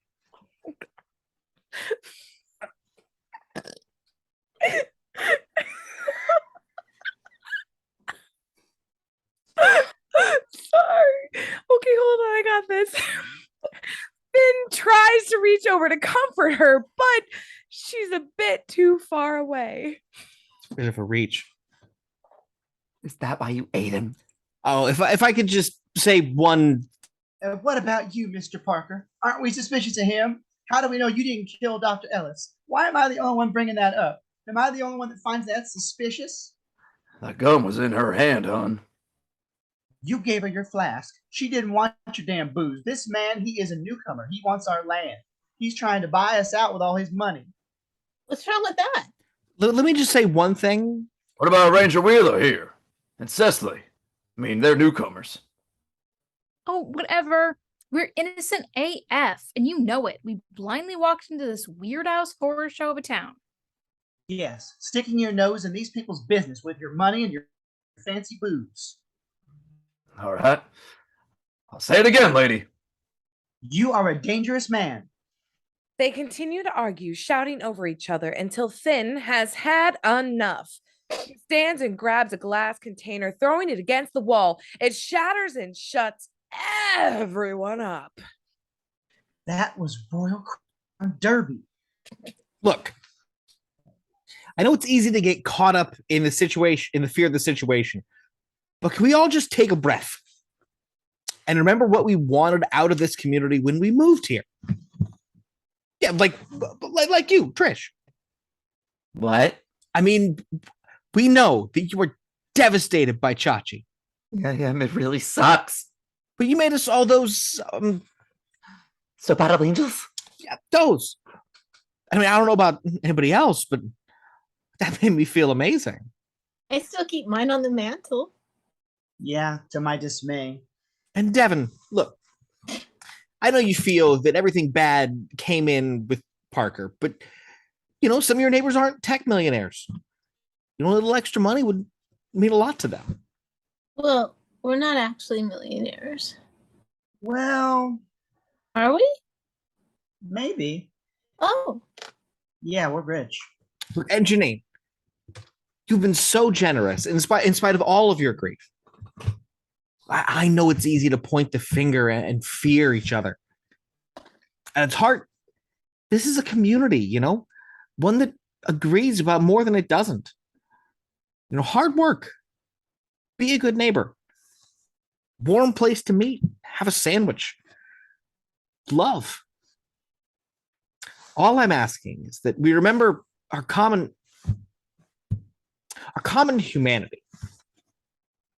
And we just hold off on being enemies until we've all had a little sleep. His words hang there. They seem to be getting through to everyone. Fuck that noise. I saw what happened to Pete and I saw what happened to Dave. And I'm not going to stick around and let that happen to me and Marcus. Let's go, Marcus. Hell yeah. It's safer out there than it is in this.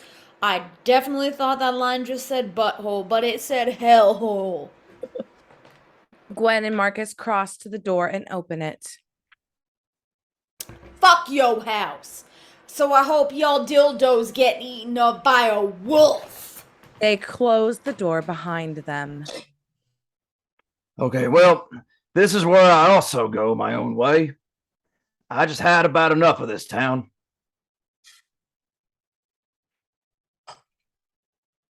Parker leaves. Once again, fear and intolerance has reared its ugly head. We are going to wait this out at home, or at least until the cops get here. Say goodbye to your stupid craft store, Trish. Devon and Joaquim leave. Trish stands. Oh, okay, Petey boy. Let's get you home, hon. Come on, come on. Trish helps Pete to his feet as they move to leave. They're gonna get theirs, hon. They're gonna get theirs. They're gonna get there. They're gonna get what's coming. They'll get what they deserve. The door closes, leaving behind Finn, Cecily, and Janine.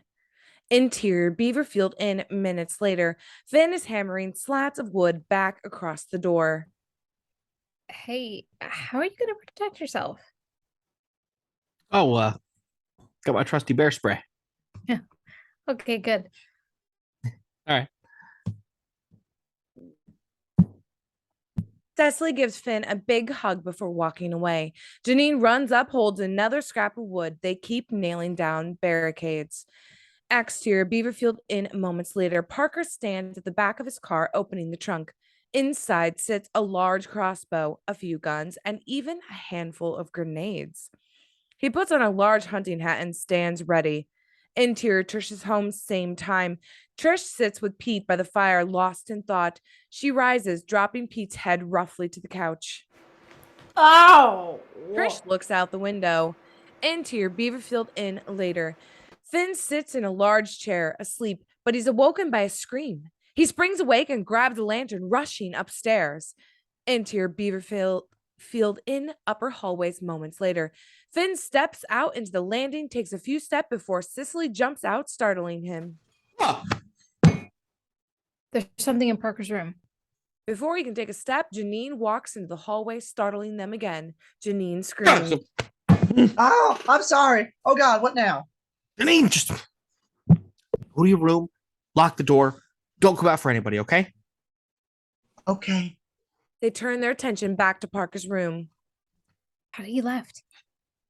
Me too. Interior Beaverfield Inn, Parker's room moments later. Finn and Cecily enter. So Parker left that window open.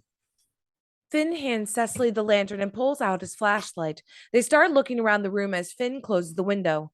Cecily sees a newspaper on the floor. She picks it up and reads the headline. Mauling leaves 2 dead outside Grout Pond. Then she remembers something Finn said earlier. Hey, Finn? Yeah. Finn opens a drawer and finds something wrapped in a rag. you say you were at Grout Pond and Townshed? Yeah. He unwraps the rag, finding a large knife. Why? Cecily eyes Finn suspiciously. Finn turns to her and holds out the knife. Exterior Beaverfield Woods, same time. Devon and Joaquim walk through the woods. Are you seriously giving me the silent treatment right now? You seriously want to go back to that chicken shit madhouse with those people? Oh, well, I'm sorry, babe, but sue me, okay? You know what they say, safety in numbers. Yeah, more like not safety in numbers. A branch breaks in the distance. What was that? It's okay. It's okay. We're okay. Watch your step. They take another step and are blinded by a large floodlight. Who's there? Who's there? Another Who light is that? shines on them. Interior Beaverfield Inn, Parker room, same time. Finn stands holding the knife out to Cecily. Hey, Cess. What's that smell like? Cecily takes a nervous step forward. She takes the blade from Finn's hand and smells it. Easel? The Generators. Exterior Beaverfield Woods, same time. Joaquim and Devon stand trying to find the source of the light. This isn't funny. Hey, stop fucking with us. I'll fuck you up so hard. They can see nothing through the trees. Hey, let's go. Let's go. Another light hits them and they take off running. Interior Beaverfield Inn, Parker's room, same time. Finn pulls out a large map. He looks at it with Cecily. There are scattered X's all over it. Wait a minute. What the heck is this about? Oh my god. What? Exterior Beaverfield Woods, same time. Devon runs through the woods. Townsend, Grout Pond, Beaverfield. Devon turns back. Oh, Graham. Interior Beaverfield Inn, Parker's room, same time. They look at the map. Parker's tracking the attacks. Exterior Beaverfield Woods, same time. Devon is hit on the back of the head and drops to the snow. Interior Beaverfield Inn, Parker's room, same time. I'm gonna go check the barricade. They hear a rattling sound from outside. What was that? Exterior Beaverfield Woods, same time. Devon looks up, his light catching You. Trish. She stands with a heavy flashlight in her hand. I know, hun. Trish, what the fuck? She reaches up and pulls something from the tree. Maple top. It's where the sweet stuff comes out. What? I want my craft star. With a small smile, she stabs the maple tap into his neck. Interior Beaverfield Inn, moments later, the door breaks open and in steps Parker, all decked out in his hunting gear. He shines the flashlight all around the room, seeing nothing. As Parker crosses the room, Finn and Cecily cross the lounge and head outside. Cecily steps on a creaky floorboard and they rush out. Hey! Exterior Beaverfield Inn, moments later, Parker steps outside and aims his crossbow. Finn and Cecily hide underneath the porch. Probably a bit confused. And why is this gas guy wearing a bunch of fancy hunting gear? I always hunted as a hobby. But when Ellis said one of you could be a lycanthrope, a werewolf, well, news of this predator around the state suddenly made a whole lot of sense. Finn looks at Cecily. You okay? Yeah. Are you? Yeah. A flashlight turns on behind him and illuminates the face of Joaquim. Hi. Finn and Cecily jump with a start. Why is that Parker dressed like a scary cowboy? Think I just pissed my pants. Joaquim crosses to them. Oh, sorry. We were being chased and then we got separated from each other, but then wait, why are you guys hiding? Parker thinks he's hunting werewolves. He sabotaged a generator. Where's Devon? I don't know. We were together and then we got separated and then I got lost and then something's out there. Something's out there, I think. I think it got him. Where was this? It was by Trish's house. Into your Trish's house moments or minutes later, Joaquim opens the door and is followed by Finn and Cecily. If I know Devon, he probably came here for safety, so he's probably in here, right? Devon! Shh. What are you doing? Oh, yeah, you're right. You're right. I'm sorry. I won't do that. Devon, baby! Shh. Joaquim, stop. Devon, baby, is that you? Hey, wait. Baby! They open a door and see Marcus standing there, taping knives to his fingers.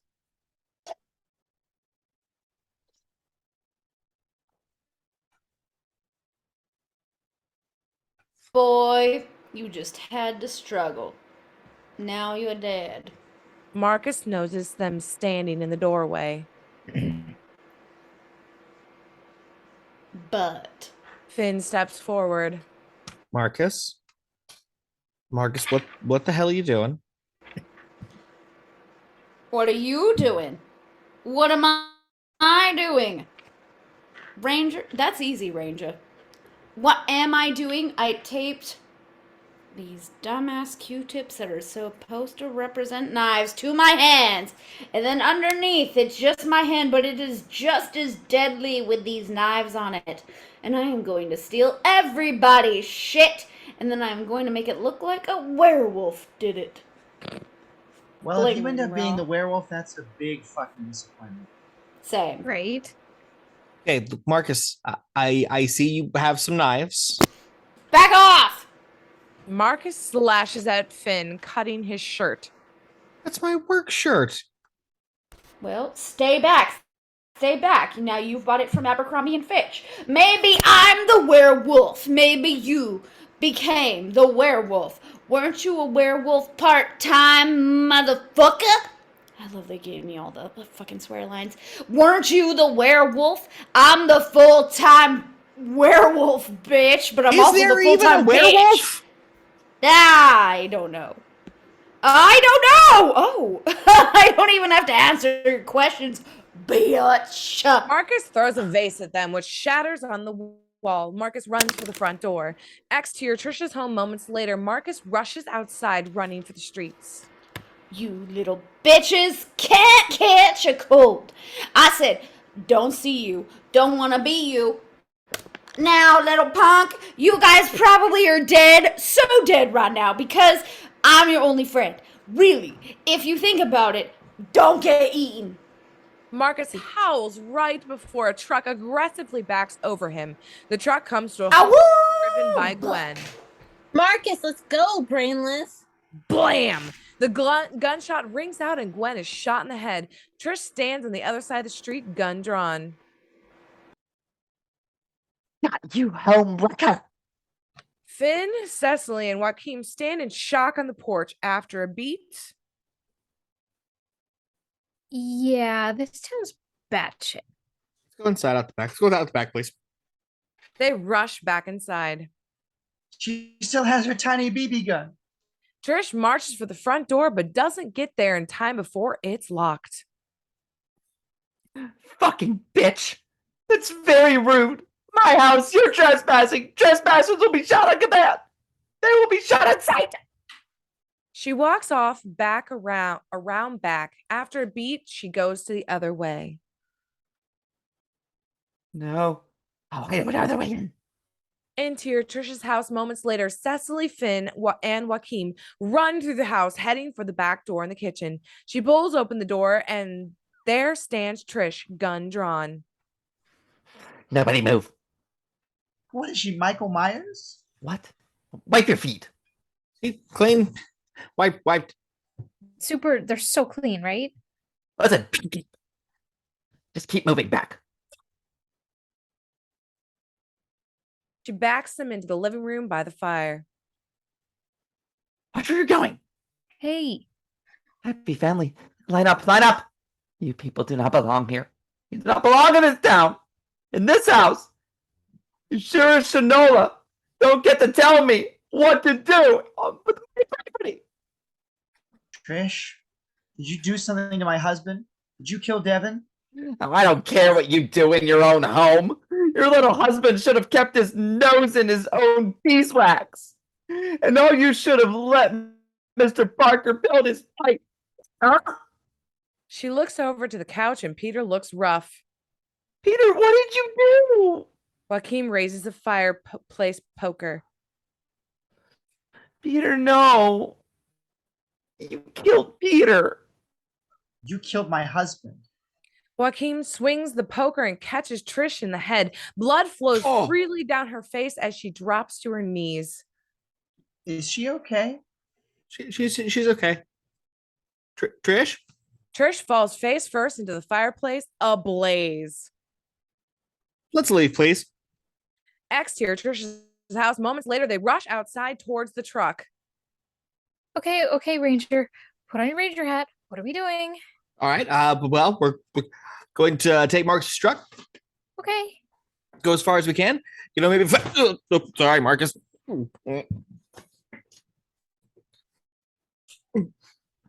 Finn slips in what's left of Marcus. Find some snowshoes if we get the heck off the mountain. Dude loves snowshoes. Well, it's the oldest, most effective means of traversing ice and snow. Finn opens the door and out falls Gwen's corpse. Oh, God. Is that? Parker. Why is he hunting? Why are you hunting us? I don't know. No, Cease was the youngest of 7. You guys are blocking his pipeline. I'm the pain in the ass. I had to give him a hard time. So he could be hunting any of us. It's not any of us, because none of us has seen any actual evidence of a werewolf. Finn. Yeah, good point. Ellis taking all those hair samples with that machine thing. I mean, science, am I right? Just something doesn't add up. Finn turns back and sees Joaquim holding Trish's small gun to Cecily's head. Joaquim? What are you doing, man? She's a 7th born. I mean, you said it your goddamn self, Ranger, didn't you? Okay, we're not crazy, okay? We're not crazy. Kinda. No, we're not. Okay, you're the fucking werewolf, okay? She's the werewolf, okay? So we have to... Please put the gun down, okay? I can't, okay? I can't. Because I live in Argentina. The 7th born is a werewolf. It's just a superstition. Shut the fuck up, girl. I love you so much. I have to kill your ass. I know it's been a long, long day. I know, right? Maybe we just put the gun down because... An arrow rips past Finn's sleeve and digs itself into Joaquim's chest. Cecily runs. Joaquim looks down at the arrow.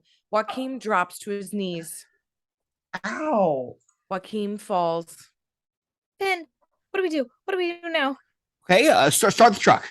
Cecily runs to the truck as Finn hides behind one of the tires. Finn, it won't start. Try again. I'm fucking trying. The engine sputters. Parker steps up to the truck. Let's go, darling. Cecily screams as Parker pulls her from the truck. Fight me, come on. Parker holds Cecily by the hair. Family of 4 mauled to death in Townsend. Couple of college kids mangled in Grout Pond. All around the same time that you were there. Then you come to Beaverfield. You put yourself in charge. You discovered Dave. Now it's a bit obvious, don't you think there, Ranger? Finn, what is he talking about? Come on, Cease. He sabotaged the generator. No, that was you, Ranger. See, I found a diesel-drenched knife in your room. We found that in your room. That's not possible. I don't know what to believe. You pitted this community against itself with your promises and your money. You brought out the worst in these people. There's no animal on a killing spree. There's no monster. The only monster here is you. Maybe you're right. But better safe than sorry. Cecily elbows Parker in the gut. Ugh. No. Finn charges in and tackles Parker to the ground. He punches Parker a few times. Cecily, okay? Finn, look out. Parker pops a blade from his sleeve and stabs Finn in the stomach. He pushes Finn off of him. Finn pulls his bear mace as Parker lifts his blade. Finn! Eat some silver. Finn unloads the mace into Parker's face. Parker screams and falls back. Yes, Finn, get up. Finn! Parker gets to his feet and draws his gun. Excuse me, Mr. Parker. Parker looks over and sees Joaquim, gun drawn. Your pipeline is trash. Parker looks over at the large pipeline display next to him. Fuck. Joaquim fires, the whole thing explodes. After the smoke settles, Finn rolls off of Cecily, both protected from the blast. That was really fucked up. Yeah. Yeah, it was. Electricity seems to kick back on. Oh, power's back. Oh. Finn pulls open his jacket and finds his shirt soaked bloody. Well, that's not good. Oh my God, Finn. Okay, come on. Come on. We got to get you inside now. Let's go. Let's go. Cecily helps Finn to his feet. Come on. Come on. Interior, the axe den. Moments later, Cecily sits face down on the couch. Oh, this is much worse than I thought. Yeah, it's pretty bad. You know what? I'm going to go get the first aid kit, okay? Okay, I'm dying, I think. No, you're not going to die. You're not going to die. Hey, can you promise me you're not going to die? Because it would probably traumatize me for the rest of my life. And also, because I really like you. And I'm very grateful that you saved my life. So you're not going to die, okay? Okay? Okay? Say okay. Okay.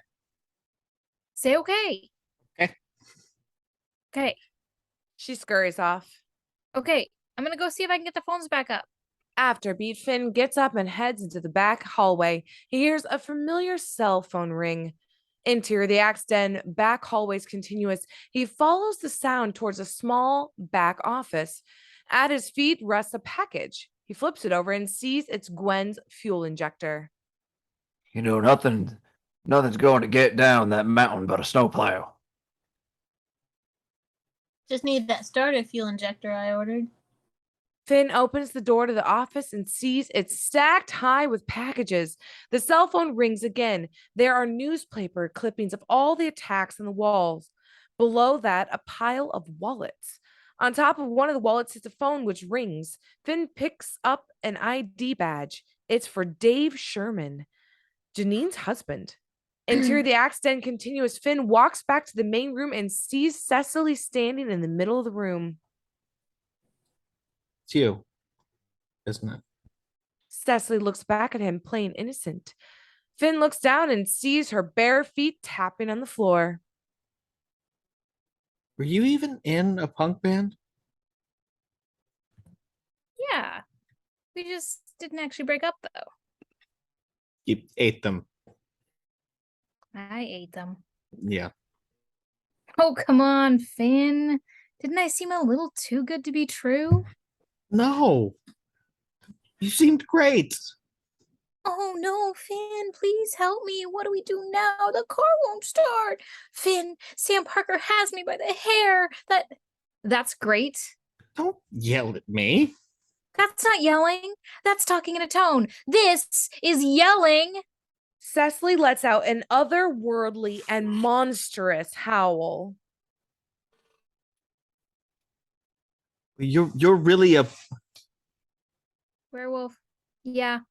Her teeth have turned to fangs. Werewolves are real. Women who read Walden while drinking kombucha and getting turned on by her Yellowstone stories, they're a fantasy. Finn thinks back to Cecily attacking Dave, as we saw in the beginning of the movie. You killed Dave. I needed an outfit. There could only be one postal worker. It was really a distracting thing. You ate Trish's dog. And you ate Pete. His hand. I was attacked. Flashes can be seen of a bloody and naked Cecily walking away from Pete. Some men do this thing where they want to guide you, where they put their hand on your lower back. I hate that. Flash of Bitch, Pete. I'm so sorry. Flash of Pete trying to hug Cecily. I'm so sorry, Mary. I thought it was muted. Cecily, the mailman. No, thank you. Back to the bar. Should have bitten off both hands. Why couldn't you just hunt? Just a brilliant idea. You think I didn't try that? I did. It was exhausting. But Beaverfield was perfect. There's lots of festering resentments, made all the spicier by this pipeline drama. I don't let people fuck with my money. All I had to do was plant a tiny little doggy's collar. Emerson killed Chachi. Spread a couple of rumors. Found a diesel drain's knife in your room. Everyone else just took care of themselves with their fear and greed and their own petty nature. I mean, I'm gonna eat them later, and I knew there'd be the snowstorm, but that road blockage, baby, just. She chef kisses the air, her nails now grown into claws. You almost blew up my shit, though. You know that, right? I kept trying to turn you into one of them, but you are pathological. And what is my pathology exactly? You're too fucking nice with your kumbaya speeches and your small town, gee golly goodness. Blow me. This town is full of two-faced assholes, and you know it. You're a monster. Girls gotta eat. And I got dinner on ice until spring. Finn chuckles to himself. That chuckle grows into a big laugh. What? You mock me for being nice. This whole time, you've been mocking me for being nice. But you know what? I gotta tell you, I'm a nice person. All right? I'll consider it. I'm compassionate. I care. People want me to change, but there's nothing wrong with me. I'm a nice person who wants to do nice things for other people and have nice people do things for other people. You know? Sorry. I gotta tell you, it's fucking okay to be nice. Pardon my language. It's effing okay to be nice. How's that for, kumbaya bullshit? Well, in a dog-eat-dog world, you could be nice or you could be me. She starts to transform. Heavens to... Oh, fuck. Cecily's fingers grow, her bones break and reform into stronger lycanthrope form. Cecily? Cecily stands fully transformed. She roars at him. Clang! Cecily is clocked in the back of the head by a shovel. She falls to the ground, and there stands Emerson Flint. Emerson, what are you doing here? Being a good neighbor. Like Mr. Rogers. Huh. Finn smiles. Cecily springs up and digs her claws into his shoulders. She sinks her teeth into Emerson's throat. Oh! Emerson and Cecily fight on the ground, Emerson cutting Cecily's arm with a large blade. She slams Emerson into the wall and throws him across the room. Finn ducks behind the rack of axes. Oh, no. Cecily looks back and doesn't see Finn. Cecily starts to tear the place apart looking for him. Finn gathers his nerves as Cecily crosses the bar. An axe flies through the air and hits the jukebox, kicking it to life. I saw the sign and it opened up my eyes. I saw the sign. Finn steps out from his hiding spot, dual-wielding axes. Balls. And there it is. He flings the axe. It misses. Then another. It also misses. He keeps throwing axes. Each one missing. But he's hitting the shit out of the walls. One axe digs into the dartboard, hitting the bullseye. Hey, all right. Cecily jumps into the wall and charges at him. Shit. He pushes the whole rack of axes at her, but she leaps over the top, tackling Finn to the ground. She snaps at him, but Finn barely manages to hold her back. He reaches for a broken snowshoe just out of reach, but can't get there. He pushes Cecily back and kicks her in the face, grabbing the broken snowshoe and stabbing into her neck. Cecily gasps and falls to the ground. Finn looks over to Cecily, finally letting this whole situation settle over him. What? He chuckles to himself. What? He holds his head in shock, then remembers. Emerson. He struggles to his feet and crosses to Emerson. Flint. Give me a hand, will you? Finn helps Emerson to his feet.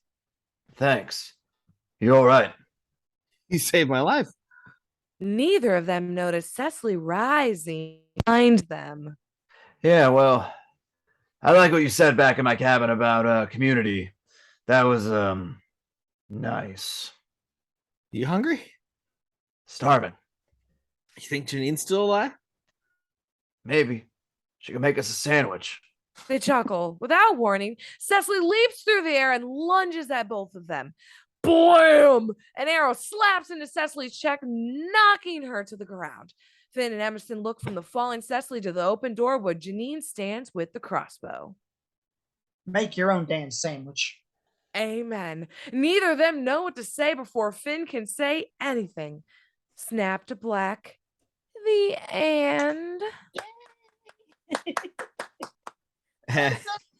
And that is the very silly Werewolves Within. Thank you all for joining us. And, well, we'll see you at the next one.